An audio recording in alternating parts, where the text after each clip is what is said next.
pa rin pinag-uusapan sa mundo ng showbiz ang paghihiwalay umano ng Katniel. Matapos umugong ang issue na may third party raw na dahilan kaya naghiwalay ang mga ito.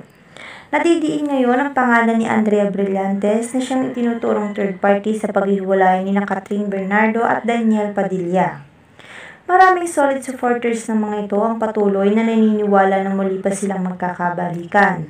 Sana raw ay mas manaig pa sa mga ito ang tagal at maraming masasayang alaala na nagawa nila bilang magkasintahan.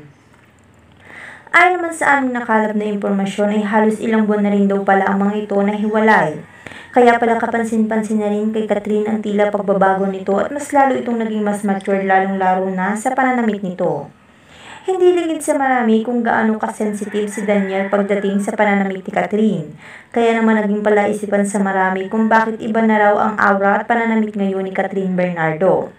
Dagdag pa sa aming nakalap na balita, hindi pa lang daw maamin namang ito sa publiko ang kanilang paghihiwalay dahil sa bilyong-bilyong endorsement at project ang nakasalalay dito, maging ang karir nila. Samantala, ngayong araw ay nagsalita na ang ina ni Catherine Bernardo para sa anak.